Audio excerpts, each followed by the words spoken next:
Pemirsa, isu perombakan atau reshuffle kabinet di pemerintahan Prabowo Gibran kembali mencuat di ruang publik. Ada rumor bahwa akan ada pergeseran jabatan penting di lingkup pemerintahan jika Presiden menilai ada kebutuhan untuk memperkuat kinerja kabinet. Reshuffle kabinet sendiri kerap dipandang sebagai langkah politik pemerintah untuk merespon tantangan internal dan eksternal, termasuk tuntutan publik atas perbaikan kinerja birokrasi serta dinamika politik koalisi.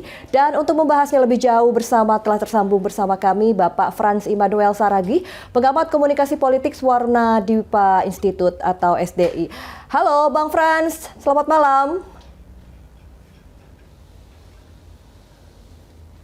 Bang Frans, selamat malam. Selamat malam Mbak, apakah suara saya terdengar jelas? Jelas Selamat sekali. Jelas sekali Bang Frans, terima kasih sudah mau berbincang bersama kami di Berita Nasional Malam. Langsung saja Bang Frans, ini ada isu reshuffle kabinet yang kembali menguat dan disebut-sebut akan dilakukan pada Februari 2026. Nah, menurut Bang Frans sendiri, seberapa realistis nih Presiden Prabowo akan melakukan perombakan kabinet dalam waktu dekat? Baik, terima kasih Mbak. Yang pertama ingin saya sampaikan, tidak ada asap kalau tidak ada api, ya. Jadi isu mengenai perombakan kabinet ini wajar-wajar saja. Karena kenapa? Tujuannya kan untuk bagaimana pemerintahan ini berjalan lebih baik lagi ke depan.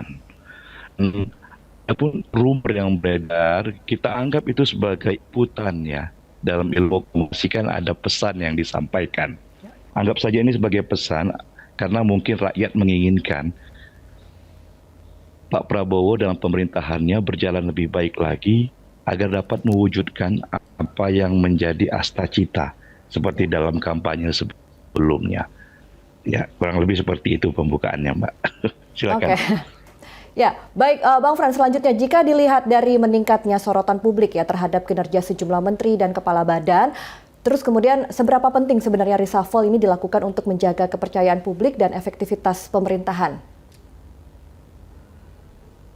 Baik, reshuffle itu kan idealnya dilakukan berdasarkan kinerja, integritas, dan kompetensi daripada masing-masing menteri. Kalau kita beranjak dari survei yang dilakukan pada 1 tahun pemerintahan Pak Prabowo, pada bulan Oktober lalu, angkanya cukup baik ya, di kisaran 70 sampai dengan 80%. Tetapi barusan kan itu ada survei dari Median di bulan Januari, yang berada di kisaran 54, sekian persen. Berarti kan ada penurunan. Tapi itu wajar saja di awal, karena kenapa ini baru memasuki bulan Januari. Baru bulan Januari dan akan memasuki Februari sebentar lagi. Jadi dalam 1 tahun kan biasanya ada penghitungan survei akan dinilai kinerja para menteri. Jadi kalaupun ada kinerja para menteri yang menurut warga negara Indonesia diganti dan memberikan inputan kepada pemerintahan, itu bagus sekali dalam iklim demokrasi.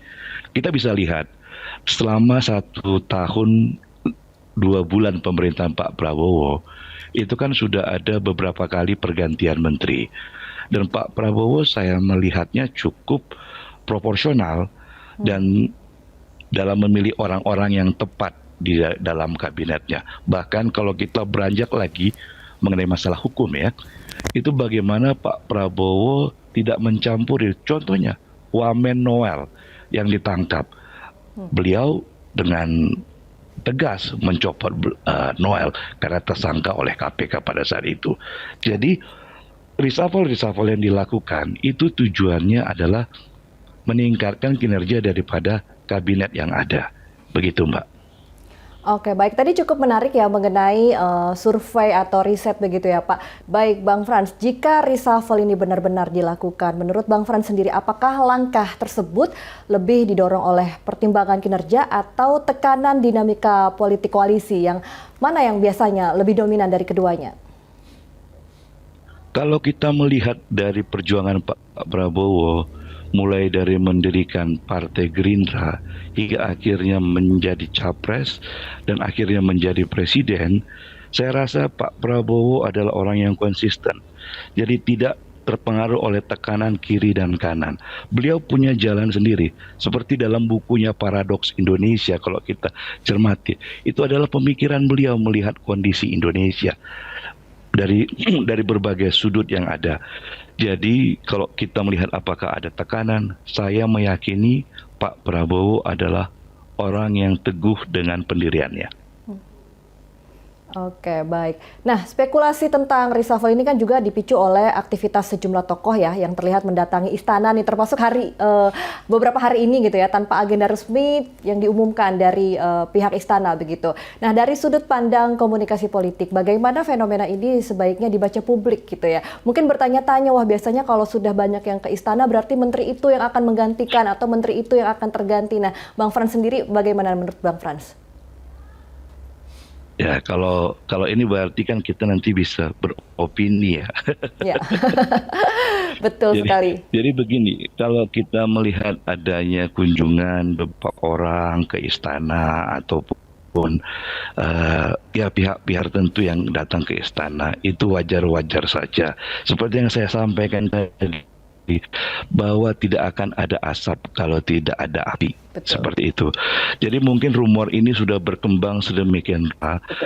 Ya, seperti saya sebutkan tadi, politik memiliki kepentingan tersendiri di dalam agenda besarnya. Karena biar bagaimanapun kehidupan partai politik adalah sangat dinamis ya, melihat perkembangan-perkembangan yang ada. Jadi ya rumor itu silahkan berkembang saja, tetapi kita harus kembali lagi kepada awal bahwa penentuan reshuffle kabinet jadi atau tidak sepenuhnya memiliki hak prerogatif daripada Pak Presiden Prabowo. Oke, baik. Nah, Bang Fran, dalam situasi tantangan ekonomi, pangan, energi, hingga pengentasan kemiskinan, seberapa krusial reshuffle kabinet ini untuk memastikan kebijakan pemerintah berjalan lebih efektif? Ini pertanyaan yang paling bagus. Ini pertanyaan paling bagus, Pak. Memang sangat krusial.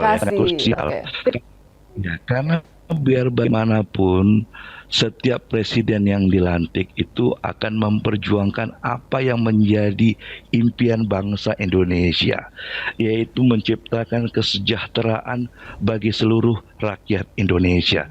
Itu yang digariskan oleh undang-undang dan pembukaan Undang-Undang Dasar 1945 dan harapan para pendiri bangsa kita. Jadi ini adalah setiap presiden yang dilantik itu harus bisa mewujudkan harapan daripada bangsa Indonesia, terciptanya kesejahteraan bagi bangsa Indonesia. Jadi kalaupun terjadi reshuffle nantinya, itu adalah untuk meningkatkan kinerja daripada kabinet pemerintahan Pak Prabowo agar bisa menciptakan masyarakat Indonesia yang lebih sejahtera ke depannya. Dan juga harus menjamin bahwa orang-orang yang dilantik itu akan menarik minat dari para investor asing untuk datang ke Indonesia. Sehingga investor ini nanti akan membuka lapangan pekerjaan bagi bangsa Indonesia, mendirikan pabrik atau apapun itu. Karena biar bagaimanapun, setiap presiden, saya ulangin lagi, setiap presiden yang dilantik itu memiliki beban dan tanggung jawab untuk memberikan kesejahteraan bagi rakyat Indonesia. Oke, baik. Nah, Bang, tapi jika reshuffle mungkin ya tidak dilakukan dalam waktu dekat, menurut Bang Frans sendiri, apa risiko politik terbesar yang bisa dihadapi Presiden Prabowo di mata publik? Menurut Bang Frans sendiri, apa risiko politik terbesar yang dihadapi Prabowo di mata publik? Kalau resiko politik, itu saya melihat bahwa reshuffle ini adalah hak prerogatif Presiden. Makanya saya katakan berkali-kali bahwa Pak Presiden harus memilih orang yang tepat, orang yang mengerti apa yang diinginkan oleh Presiden dalam menjalankan pemerintahan. Dan sebagai seorang Presiden, saya meyakini bahwa Pak Presiden kita ini mampu berkomunikasi dengan berbagai kekuatan-kekuatan politik yang ada di tanah air. Jadi riak-riak politik saya merasa tidak akan besar karena kemampuan komunikasi politik dari Pak Presiden yang mampu merangkul beragam partai yang ada. kurang lebih seperti itu, dan saya meyakini bahwa tidak akan ada riak. Seandainya pun tidak ada reshuffle, tidak akan ada riak. Karena Presiden mampu merangkul semua kekuatan politik yang ada. Oke, baik Bang, terakhir nih mungkin ya, ini pertanyaan sedikit mengkritik. Kalau tadi dibilang adalah memilih orang-orang yang tepat, berarti jika nanti ada reshuffle, orang-orang yang tepat dipilih Presiden Prabowo ini berarti tidak tepat begitu ya Bang? Presiden Prabowo ini berarti tidak tepat begitu ya Bang? Setiap reshuffle itu seperti yang saya sebutkan tadi Mbak, berarti kan berdasarkan evaluasi daripada kinerja dan integritas daripada masing-masing. Kalaupun di reshuffle, itu tujuannya adalah untuk memperbaiki agar kinerja pemerintahan lebih baik lagi. Jadi oleh karena itu Pak Presiden tidak perlu ragu-ragu, pilih orang yang tepat, yang bisa memperjuangkan apa yang dicita-citakan oleh Presiden, sesuai dengan asta-cita yang didengungkan oleh Pak Presiden. Oke, baik. Terima kasih Bang Frans Immanuel, pengamat komunikasi politik dari Suwarna Dwipa Institute atas pandangannya, luar biasa sekali. Terima kasih dan selamat malam Bang Frans.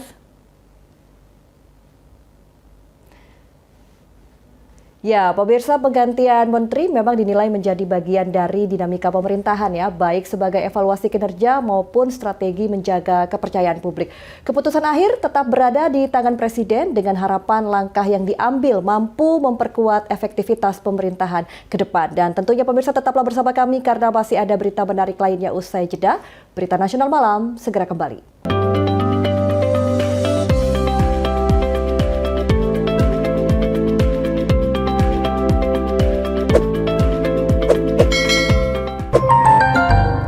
Terima kasih Anda masih bersama kami di Berita Nasional Malam.